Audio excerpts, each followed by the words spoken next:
Os cães que a gente conhece e ama hoje, eles guardam um segredo. Uma história que não foi escrita em parques e sofás, mas sim forjada no caos, na necessidade da Idade Média. Pois é, a gente vai descobrir como essa era de castelos, de cavaleiros, de perigos, acabou definindo para sempre o futuro do nosso melhor amigo.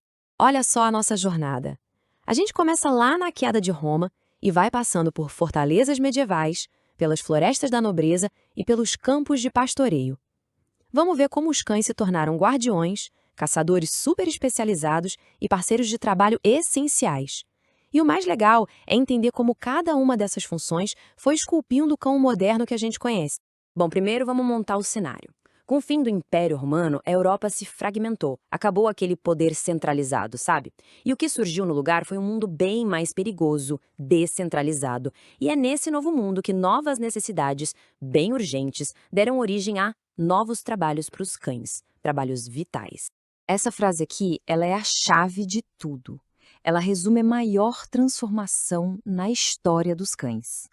Aquele animal generalista, o famoso cão para tudo, começa a desaparecer para dar lugar a um mundo de especialistas caninos. A mudança é gritante, é da água para o vinho. Pensa assim, o cão da antiguidade era tipo um canivete suíço, sabe? Útil para um monte de coisinha. Agora, na Idade Média, esse canivete se transforma numa caixa de ferramentas completa daquelas profissionais.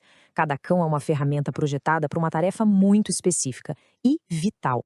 E o primeiro grande especialista surge da necessidade mais urgente da era feudal: segurança. Num mundo estável e perigoso, ter um cão de guarda não era um luxo de jeito nenhum. Era uma peça fundamental do sistema de defesa. E olha, não era qualquer cão que conseguia esse trabalho, não. Os pré-requisitos eram muito claros e inegociáveis. Para proteger um castelo, um rebanho ou uma vila, era preciso um animal com uma combinação bem específica de tamanho, uma coragem absurda e, acima de tudo, um instinto de proteção territorial muito, muito forte. O papel desses cães era muito mais do que só latir.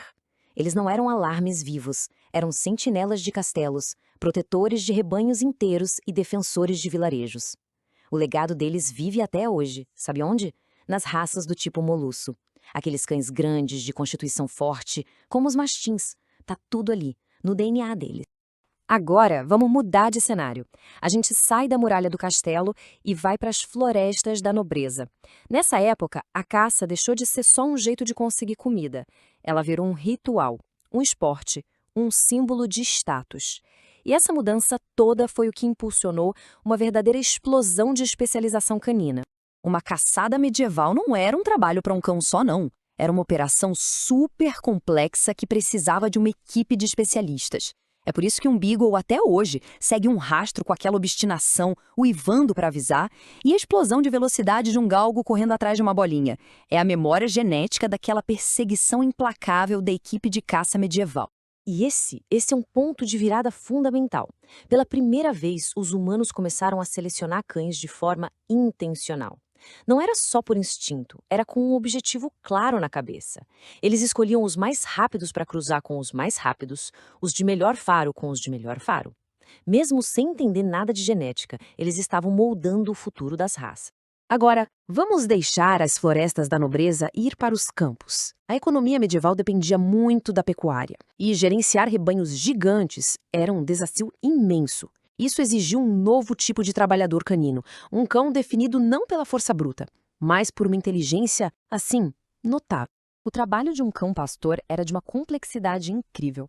Ele precisava ser inteligente para tomar decisões sozinho, ágil para se mover em qualquer terreno e super obediente para seguir comandos de longe.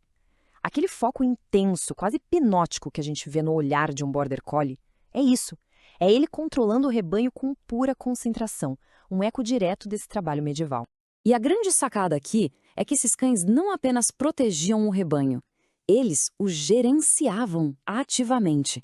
Esse conjunto de habilidades formou a base para muitas das raças de pastoreio que a gente admira hoje, como pastores alemães, belgas, border collies. As raízes deles estão fincadas nesses campos medievais. A Idade Média também colocou os cães em dois extremos do espectro social. De um lado, os ferozes cães de guerra, que eram verdadeiras armas vivas no campo de batalha. E do outro, os cães do povo, versáteis, resilientes, essenciais para a vida cotidiana. A vida de um cão de guerra era brutal.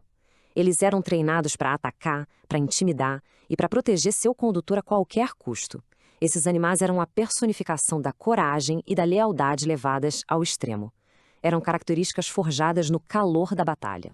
Agora, em total contraste, o cão do povo era um mestre da adaptação.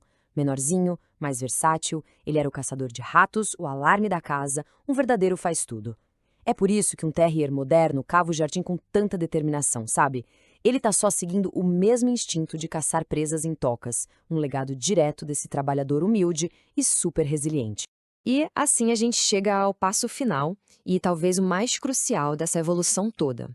Não bastava mais só criar cães para funções específicas. As pessoas começaram a sentir a necessidade de registrar esse conhecimento, de classificar, de descrever esses novos especialistas caninos. Isso nos leva a um conceito-chave, a sinofilia, que é basicamente o estudo organizado dos cães. Manuscritos do final da Idade Média, como o famoso Livro da Caça, foram as primeiras tentativas de catalogar o mundo canino. Eles pegaram um conhecimento que era só passado de boca em boca e colocaram no papel. Foi um passo gigantesco na direção das raças modernas. Agora, vamos conectar todos os pontos. A lógica é simples, mas é muito poderosa. Tudo começa com uma necessidade, um trabalho. E essa função específica acaba dando origem a um tipo de cão.